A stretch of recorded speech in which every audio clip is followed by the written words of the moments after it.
representing the Project Hope Club will be me, Haya, Alex, and Michelle. And we also have David, who is an EMT in New York. He's right there.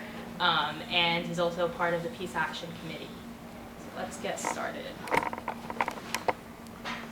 Okay, so just an overview of what we're going over today. We're going to talk about our club mission briefly, and then what health inequity looks like, the impact of health inequity on a global scale, racial disparities, and then diversity, equity, and inclusion in healthcare, solutions to health inequity.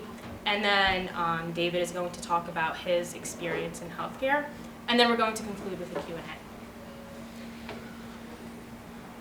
All right, so the Project Hope Club. We are a student-led club at Hunter College, and our mission is to support the Project Hope global nonprofit organization by inspiring students to combat disparities in healthcare and to work towards a more equitable, diverse, and inclusive world. And Project Hope works on a global scale, so it provides relief in Africa, the Americas, the Middle East, Eastern and Central Europe, Southeast Asia, and China. So it's very multifaceted and very Can we ask questions? Of course, yes. So, who funds Global Health? Project Hope? Yes. It's a nonprofit, so it's funded by donations. And where does it come from? America, Switzerland? Yeah, so it started in America, but they provide care internationally in marginalized communities around the world. And bring your own doctors?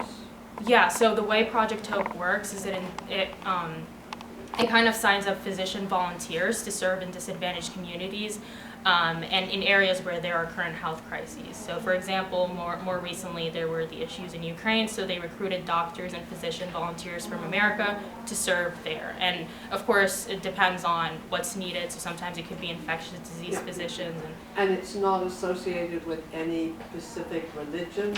No, it's not. That's part of their mission, serving everybody regardless of things like that, religion, ethnicity, gender, socioeconomic status. Because there are many groups like that, but they come from... Yeah, I know some, some nonprofits that are more tailored to religion, well, like what we Catholic. went to Central Park during COVID, right? Yeah, so some of them are like that, but this one is not. It's tailored to everybody. It helps everyone. Thank you for the questions. All right, so some of the target categories include natural disasters, global health security, infectious diseases, maternal and child health, non-communicable diseases, and then, of course, training healthcare workers and protecting mental health, and, of course, health equity, which is what we are going to be talking about today. So, what does health inequity look like? Just a general overview, health inequity is when people lack basic health needs in certain areas because of, their socioeconomic status, gender, religion, ethnicity, and things like that. So typically it's marginalized and disadvantaged communities around the world that experience this. And just to show you guys the significance of health inequity, I have some statistics here. COVID-19 impacted underserved areas 2 times more than it did for affluent communities. And then 99% of preventable maternal deaths occurred in developing countries, so that's a 99-to-1 ratio. That's a pretty significant number.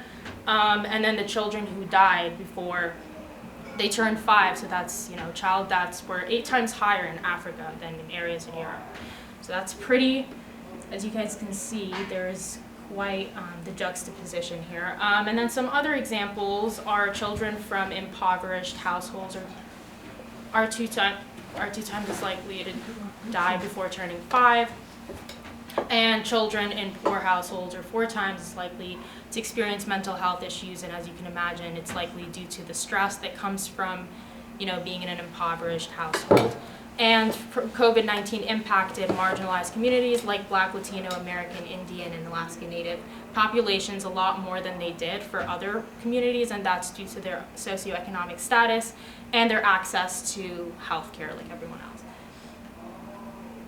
So we have just a spotlight from Adiola, who's a program officer for Project Hope, and she serves in Nigeria. So she primarily focused on, when she was asked about health equity, she primarily focused on the gender aspect, and that's because in Nigeria there is a discrepancy between women and males in society. Okay, and then the other spotlight that we have is from Marco, who serves in Central America. He's a consultant from Project Hope, and his focus was mostly on poverty, which is something that was close to home for him, and he spoke about the differences in access to healthcare in terms of, poverty levels and being able to have the financial aspect of getting healthcare. Okay, thank you, Kaya. So when we're looking at global health, we see that almost 1/2 of the world's population does not have the health services they need.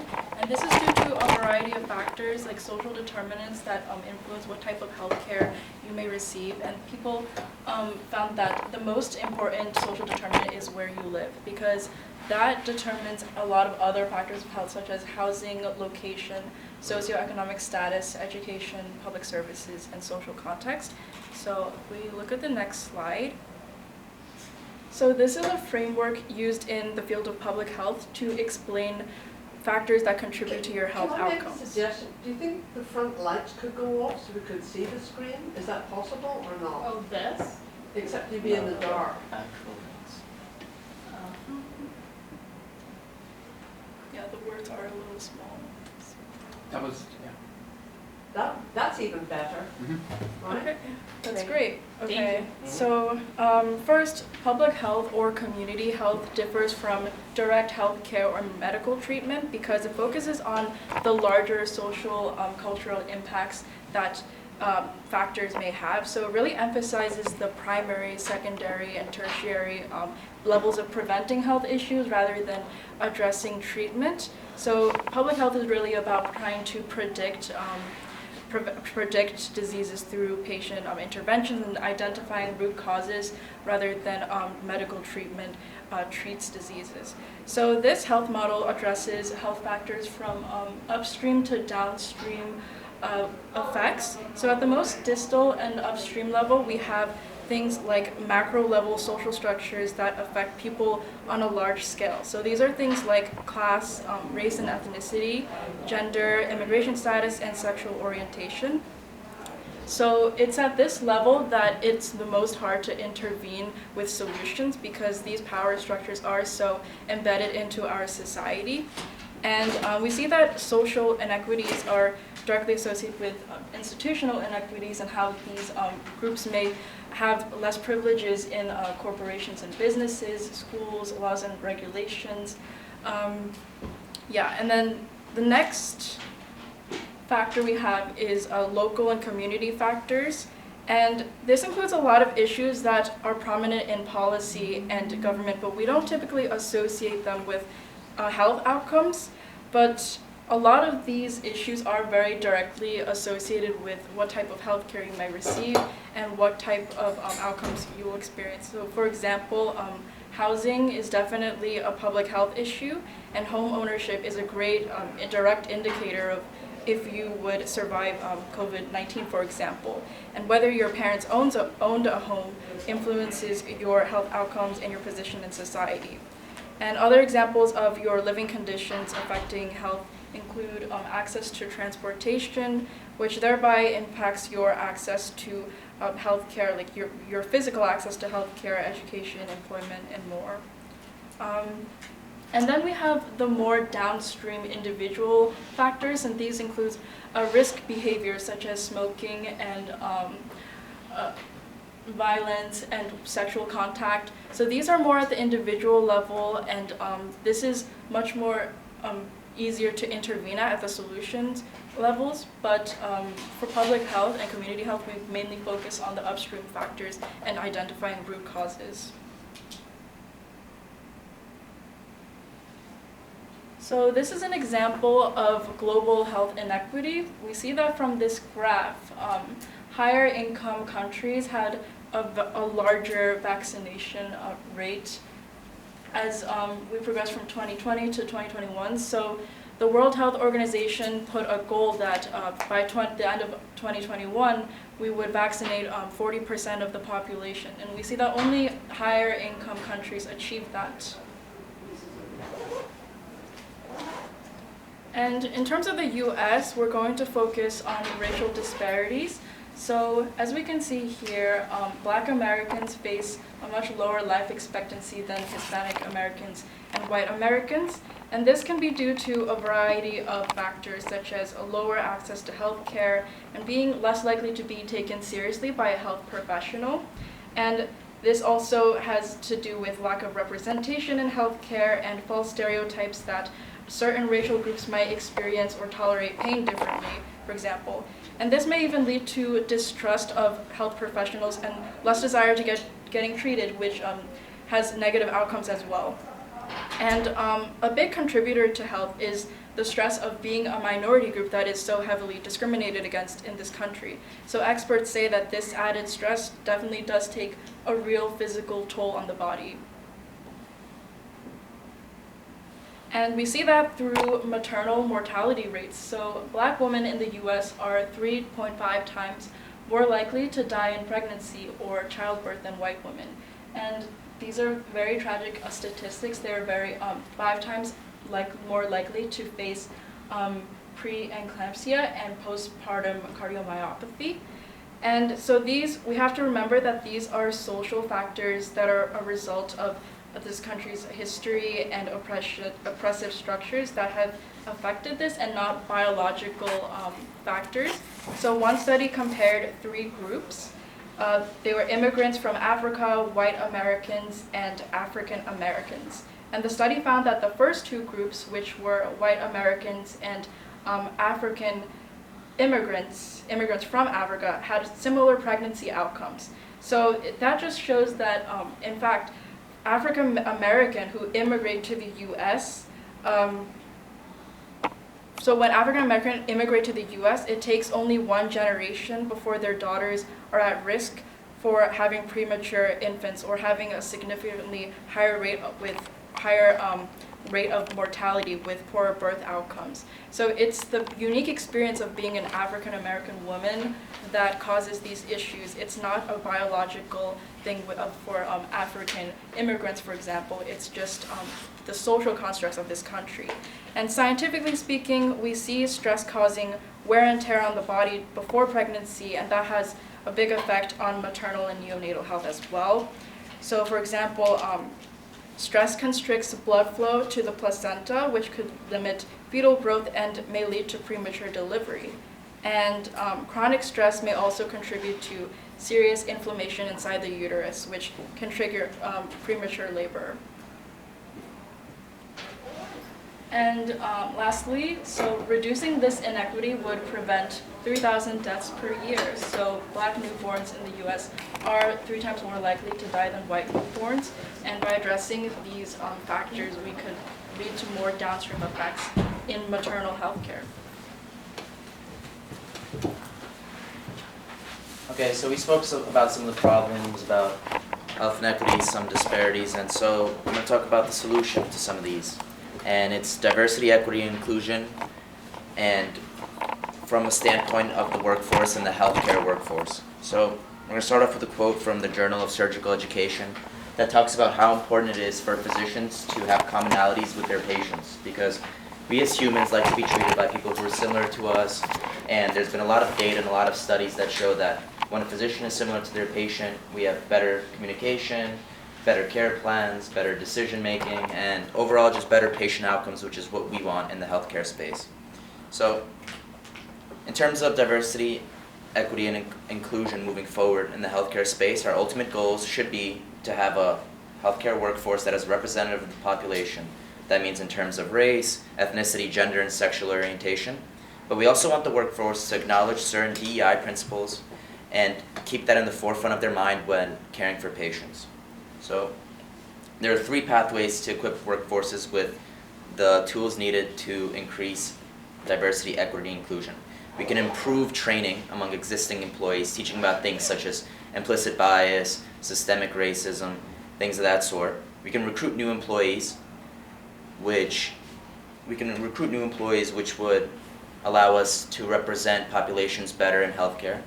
And we can collaborate with universities to train students about these sort of things.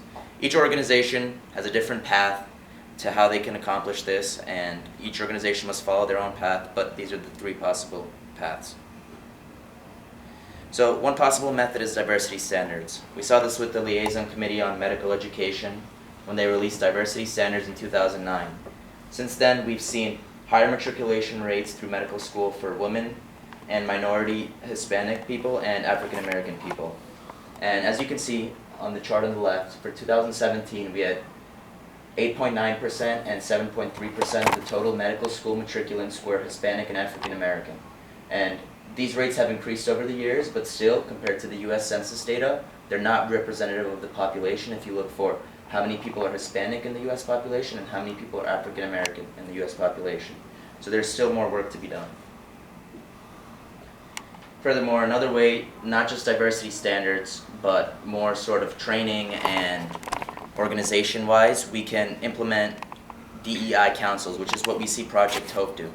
They've created councils that focus on promoting fair aid to everybody, deconstructing certain stereotypes, and making sure that the workers of this organization focus on having fair aid for everybody. And so the DEI Council has a few goals, and they're to address and mitigate discrimination, provide safe spaces to talk about DEI issues, educate about systemic racism, discrimination, implicit bias, which is important for all workers to keep in mind when dealing with patients, and staying accountable for these goals, because if we set these goals but don't stay accountable, it doesn't matter. And to celebrate DEI. Yes, you have a question? Yeah, I was curious. Apart from these three pathways, does Project Hope maybe explore providing like material healthcare support to disadvantaged communities in the U.S.? Right, so Project Hope is mostly focused on the global forefront. So these three methods that I spoke about aren't specific Project Hope methods, because this is a presentation more about diversity, equity, and inclusion in general, and it's from a paper that I read that spoke about these three pathways and how each organization needs to follow their own specific mix of these pathways. But Project Hope does provide a lot of aid to disadvantaged communities, but mostly global. For example, with the Syria and Turkey earthquake recently, Project Hope was on the forefront of that, helping with teams to get people out from buildings that collapsed.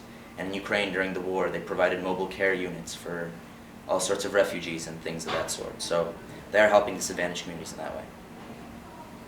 Thank you for the question. Thank you. And so with that in mind, I just wanted to create a sort of broad framework for how we need to increase diversity, equity, and inclusion in healthcare, and it all starts from the organization. The organization has to increase diversity, equity, and inclusion, and that transfers over to the patient. So organizations need to think about the communities that they're serving. Who's in that community, and they have to try to represent that in their own organization. They have to stay accountable towards their goals, set milestones, and stay accountable towards them. And this has to become a part of culture. It can't be a box that needs to get checked. It needs to be a part of culture that we're diverse, we're equitable, and we're inclusive. And with that in mind, I want to present our guest speaker, David. He's an EMT. He's going to speak about the field a little bit and diversity, equity, and inclusion in the field.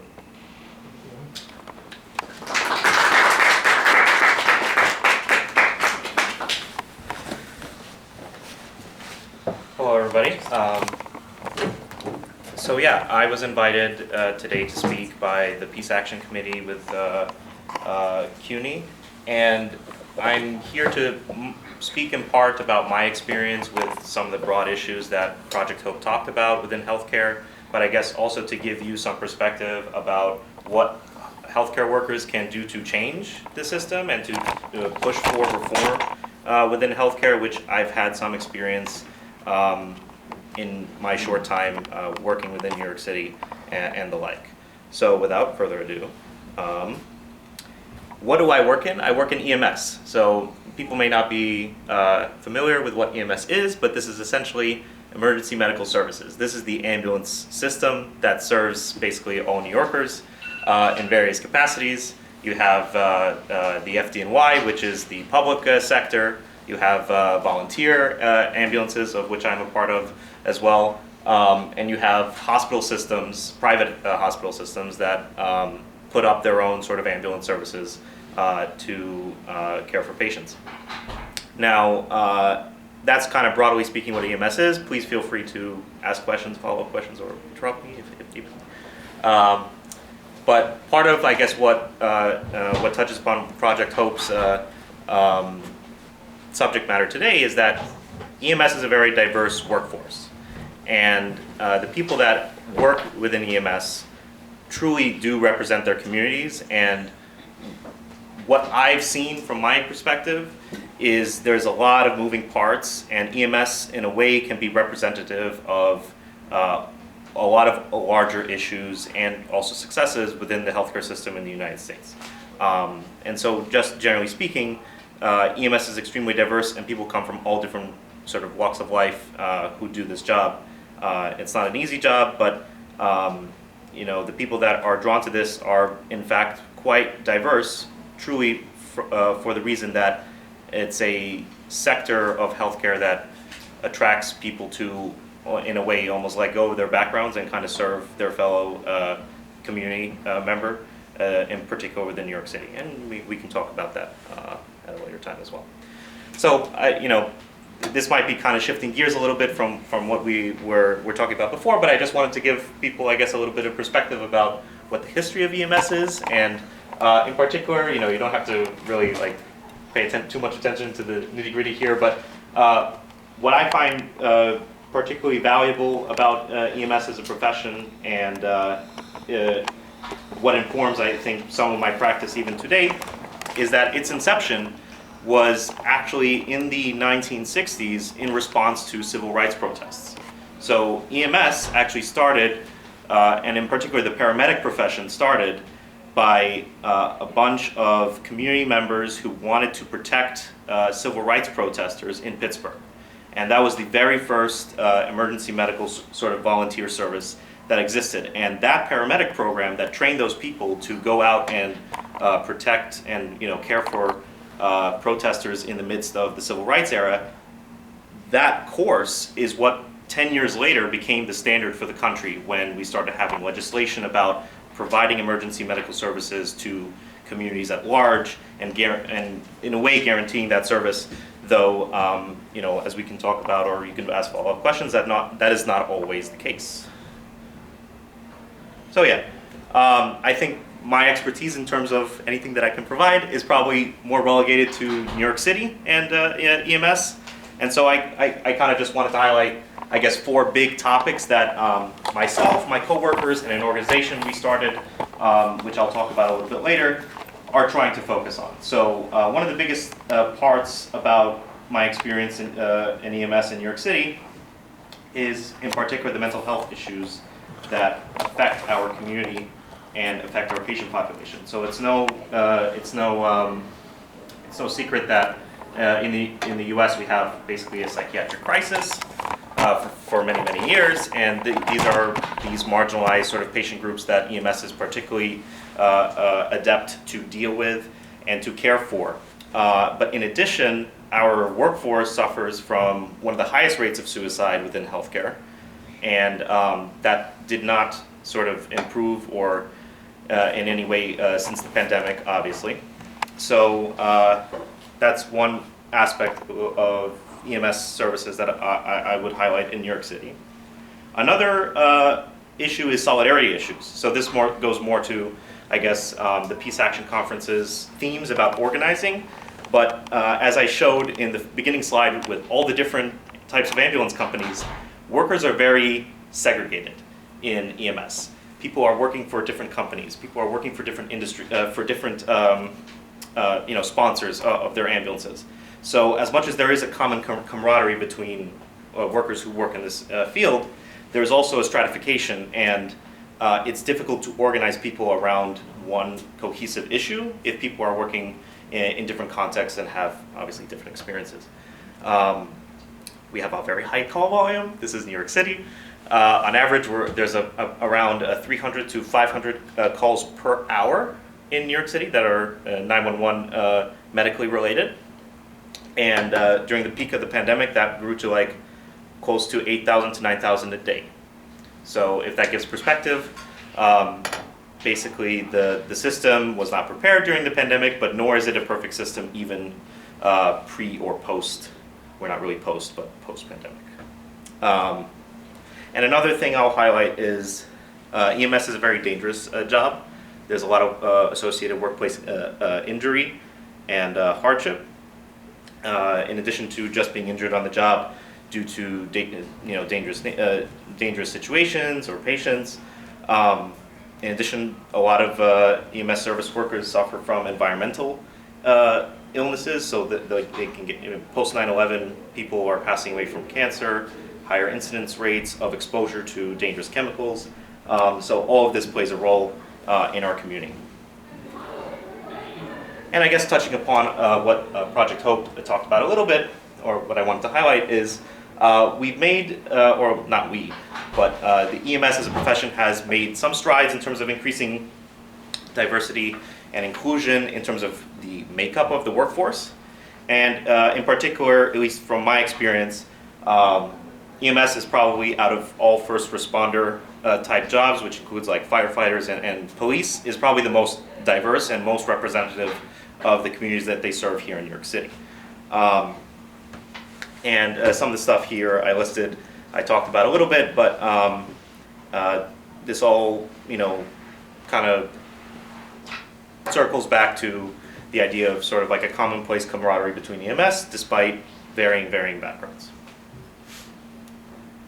So just to, give you a little bit of perspective and probably what's relevant to the conference is I myself have been involved with a couple of my coworkers in co-founding a 501c3 nonprofit called EMS Pack, which stands for EMS Public Advocacy Council. And essentially we started this organization in May 2020, so in the midst of the pandemic, kind of as a resource and an organization that would financially support and socially support and our coworkers, and also work a little bit on workplace organizing and keeping New York City EMTs and paramedics in kind of one community surrounding sort of a push for change within the system. And recently, I myself, as well as some other members of this organization, are also building a separate organization to try and lobby New York City, city council officials and those in Albany and stuff like this surrounding, changes that we as workers want to see within our profession, whether that has to do with safety or staffing issues or supply issues or mental health resources, which are virtually absent. So all of that, is I think related to a lot of what Project Hope also talked about in terms of pushing for change within the healthcare system, and I'm eternally grateful to be part of that. And I guess this is towards the end, but if you want to ask me questions, or if you want to learn more about EMS Pack as an organization, please do look at all our resources. And So, who do you specifically work for? I work for a lot of places. No, but the ambulance well, you're probably not, you're organizing now, but which of the ambulances? So I work for multiple. So I work for, me personally, I've worked for Lenox Hill Hospital, which is here in the city. I've worked for Maimonides. I now work for Maimonides in Brooklyn. I also volunteer at Central Park, which is an all-volunteer ambulance. I've worked for a private ambulance company that, is like a for-profit type of business called Ambulance. And if this gives you any perspective, most workers like myself, we're all working different places to kind of make ends meet. And I guess one thing I in the midst forgot to highlight is EMTs and paramedics are probably the least paid healthcare worker across the country. And to give you perspective, when in the midst of the pandemic, which you would think is when we would have support, I was making $15 an hour doing emergency medicine. So there's a lot of issues with regards to that, and I'm happy to expand upon that if people have questions or anything of the sort. EMS space is kind of like a union? So there are. I mean, I'm not against it. No. Yeah. So there is a faction of us that do want to make a union because unions do exist, and some of our jobs are unionized. However, because of the structure, each union delegate, whether it's 1199 or a different one, they have to individually negotiate with each of the hospitals themselves. And there's no cohesive one, nor is there a cohesive one across the country, and nor is there a political lobbying body across the country. And all this stuff exists for police and for fire. And so the third service, which we also have a newspaper called the third service that's often forgotten is emergency medicine. Sure. So it seems like members of the EMS have a very different background. So like, how does someone become an EMS member? Do you have to go to college and take a specific course or something? Yeah. So to be an EMT, so people may not be familiar, but there's kind of two levels of providers. There's an EMT, which is a basic level provider, and that's what most ambulances you'll see are EMT staffing those. And that you have to do a certification course. It doesn't count for college credit or anything. It usually costs around the order of $1,000. And it could take a couple weeks to a couple months of training. And then if you want to be a paramedic, which is obviously better compensated slightly, although not great, that you have to do a whole year of schooling, which is college credit, though it's not a degree. And they basically receive on the order of the same training as what you would expect like a critical care nurse to receive, but in a much more accelerated format. Yeah, of course. Give the other slides. I mean, I could keep asking you multiple. By all means, yeah, I think they just have Okay, two. number one, so the call comes in 911. How do you hear it? Are 20 of you hearing the same call? Is that how you get this rush? No. So how 911 works is essentially if you call 911 and let's say you don't need police or you don't need fire and you need something medical, there's a whole dispatch apparatus system that is run by the city through the FDNY, and that's going to be the person on the other side of the line as a dispatcher who hears what's going on, whether your loved one fell or had a stroke or somebody got run over or whatever the case is. Then they get your location or where the location of the incident happened. And by partially human assignment, but also computer algorithm, they will assign the closest ambulance to come to you. And we're kind of, as workers, we're just sitting in the ambulance waiting to be told where to go. Is there any chance, I mean, I know the Sirens really important, but it is the worst city in the world. I mean, I was in London, they have ambulances that have sirens. They have different ones, yes. Jeepers.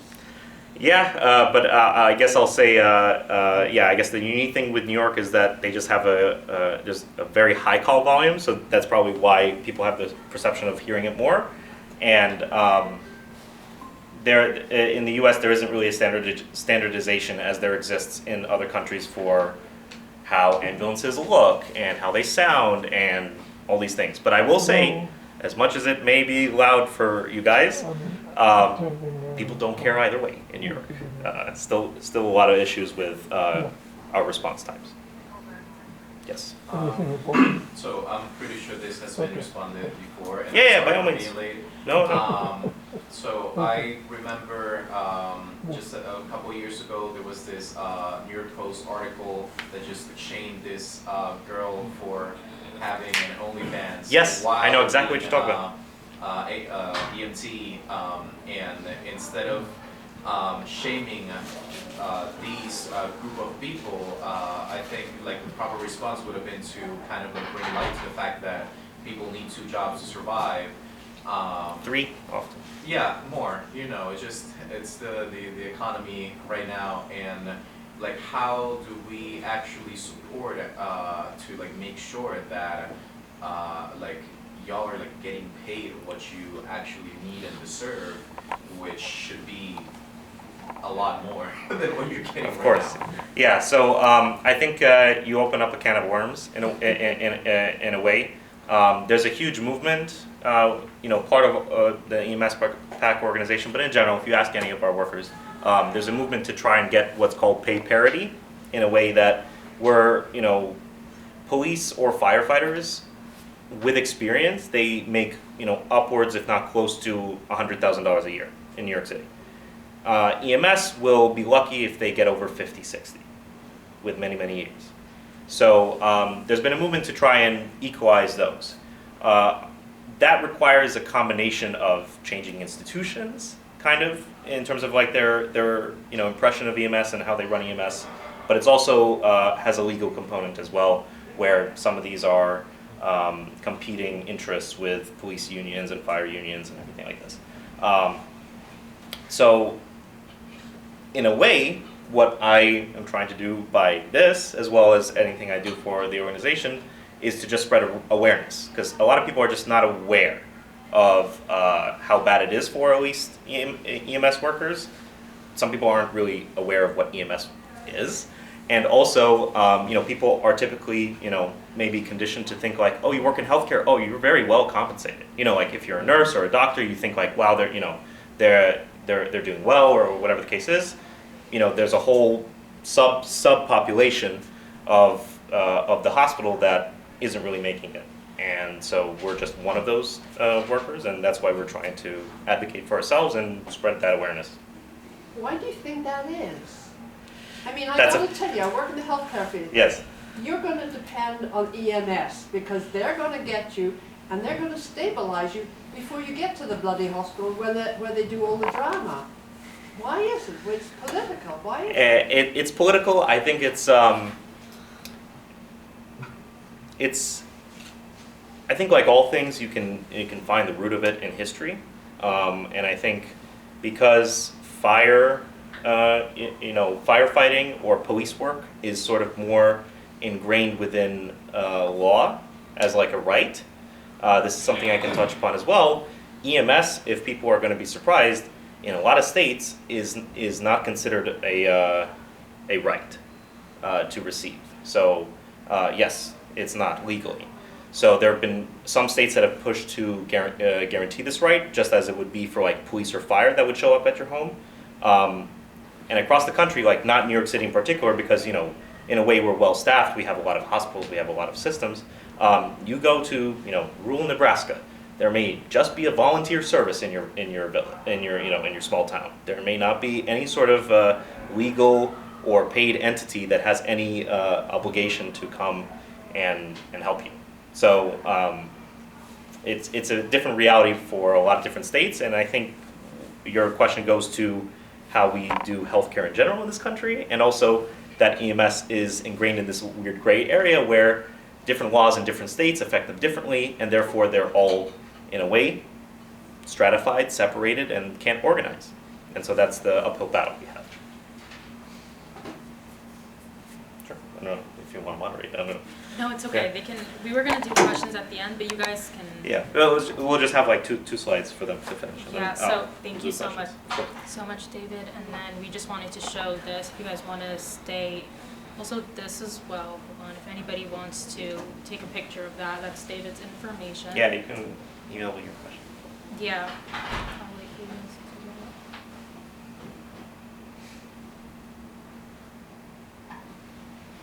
And then this is our.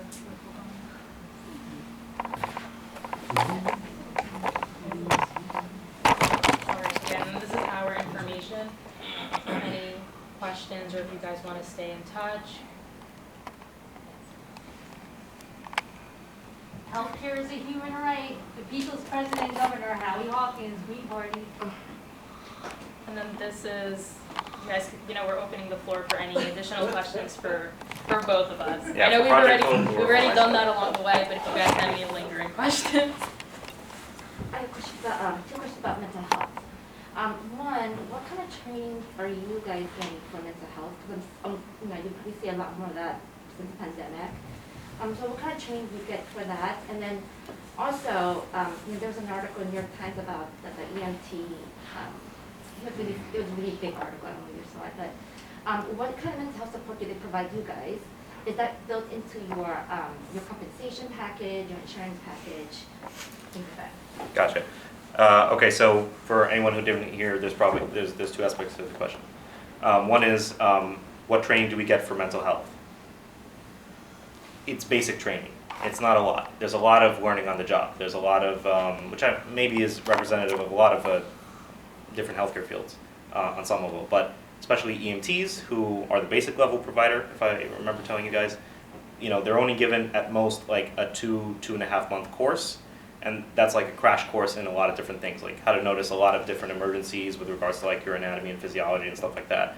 And there's a small portion of that is understanding how to deal with psychiatric emergencies.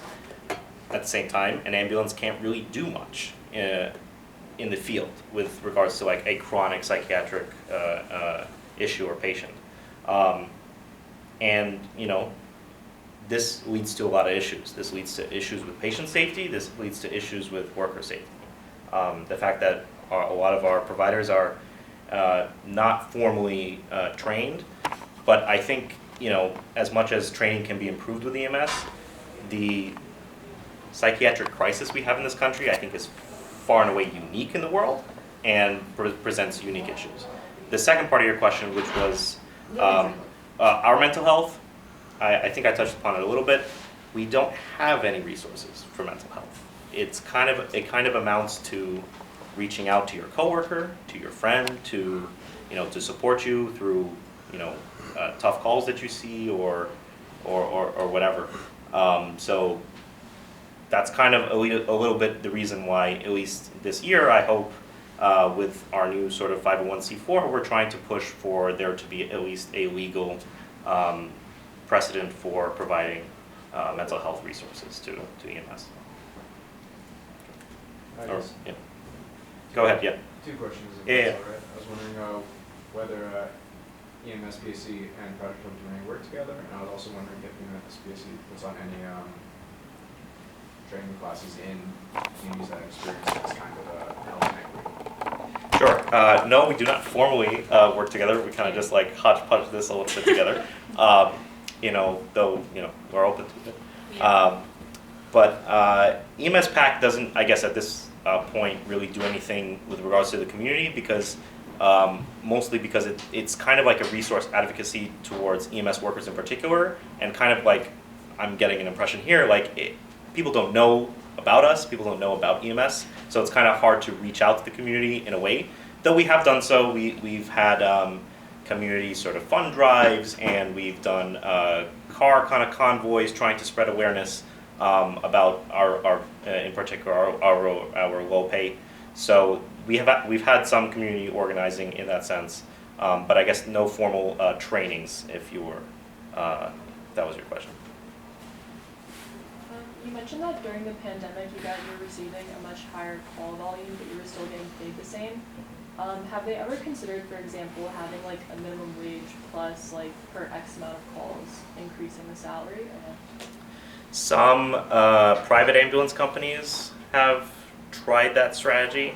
I think that strategy presents some issues only because a lot of EMS it's not really geared upon the individual EMT's like efforts to answering a call. You're kind of just randomly, you're assigned to a call. So I think that kind of a policy either didn't work or really didn't manifest because I think it makes competing interests between employees a little bit. But I guess to your broader point with regards to like the pandemic, a lot of stress, like why weren't we compensated? That's a big question, right? A lot of if people ask my personal opinion, EMS, paramedics, nurses, even doctors, they got no resources during the pandemic with regards to like supplying, supplies, staffing issues, stuff like this. They were merely called heroes, just for whatever they were doing. They were like, you guys are heroes, as opposed to like any sort of systematic institutional change to how we run healthcare. Follow up. Yeah, of course. So like when someone calls an ambulance and say they receive a bill for like $1,500, is that all going to EMS or is it going like to the hospital, to those doctors? Like where does that money go? So excellent question. So if nobody heard it, this is about I guess notoriously how people hear that ambulances are expensive in this country, and this is true. I mean, no country is without obviously ambulances or expenses or anything like this, but in this country, of course, everything revolves, and we had a great previous speaker talking about this, everything revolves around profit and insurance. So the bill that you receive in the mail, hopefully, if you have insurance, this is covered by insurance to some percentage or fully. if not, even a basic ambulance can cost, now the cost is around almost $2,000 for any time spent going to the hospital in the ambulance. Sorry, your question was more about why that's the case? My question was more so like how that money is distributed. Oh, how it's like distributed. EMS Yes, dollars. so it's not distributed to EMS, that I know for sure. It works in different contexts. So in a private ambulance company, which is, just to fill people in, it's like a company that would, take your grandmother based on, their insurance, let's say to and from dialysis, let's say, right? Because she can't move herself. There are these companies that sort of fill this like void where they can bill insurance or bill Medicaid and profit from that. Now, the way they profit from that is they charge a lot of money for the ambulance and they pay their workers really low so that the difference is all profit for the shareholders or for executives or whatever this company sets itself up to be. The same can be said about a hospital. So if you've ever walked around and saw like Mount Sinai or NYU ambulance, all of those are actually programs that the hospital usually actually spends at a loss. So which is kind of interesting to think about. They usually spend a lot of this money to staff these ambulances at a loss for the incentive of bringing patients back to their hospital, which is net profitable from them. And the third kind of idea would be the FD&Y, which is like a public institution that we all taxpayers pay into. Those are usually just set prices that would just go back to the fire department, and those don't go to like any salaries for physicians or anything. Let me get you in the back. Well, thank you. I just wanted to ask you if you could give like a more example of like you said about the second part about how like NYU and my side they would like invest into those ambulances but at a loss. If you could go more into detail about that. Yeah.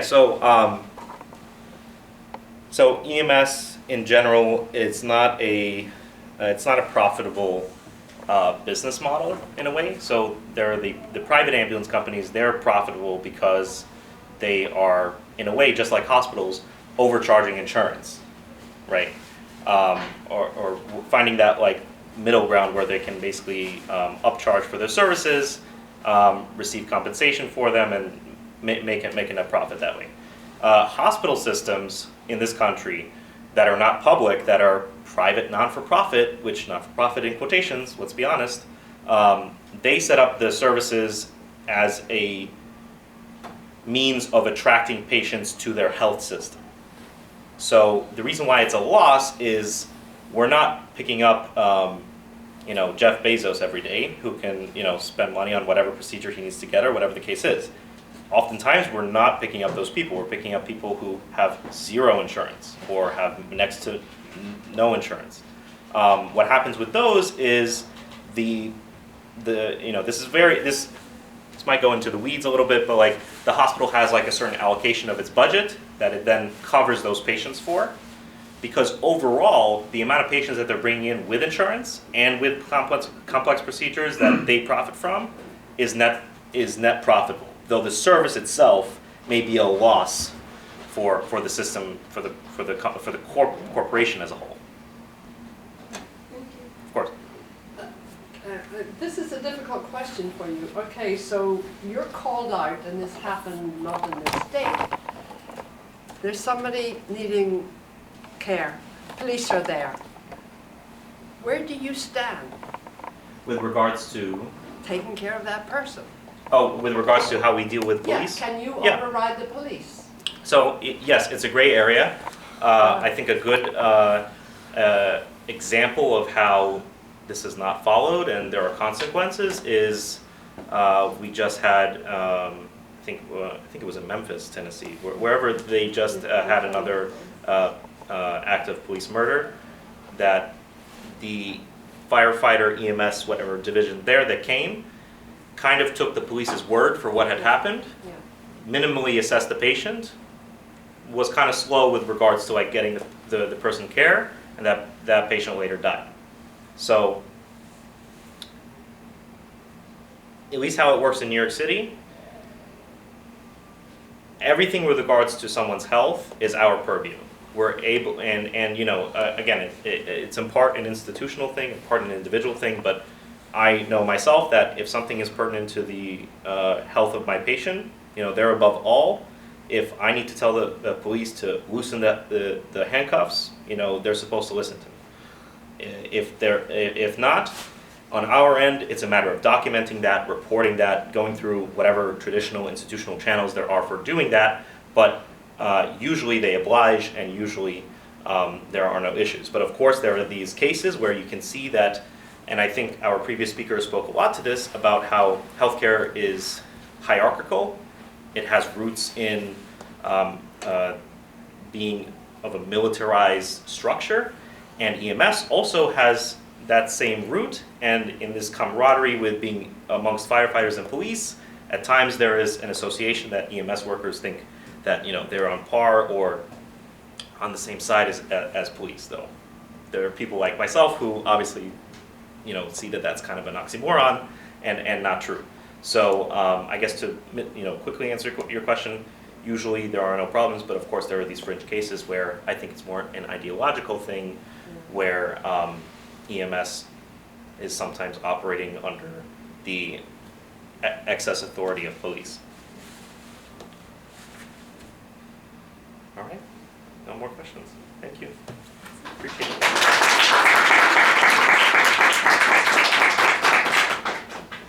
right. Thank you guys so much for joining us today. We appreciate all the questions, and thank you for collaboration. That was No very problem, of course, anytime. Okay. All right. Yep. Cool. All right. That's it. I'm available if you guys want to approach me.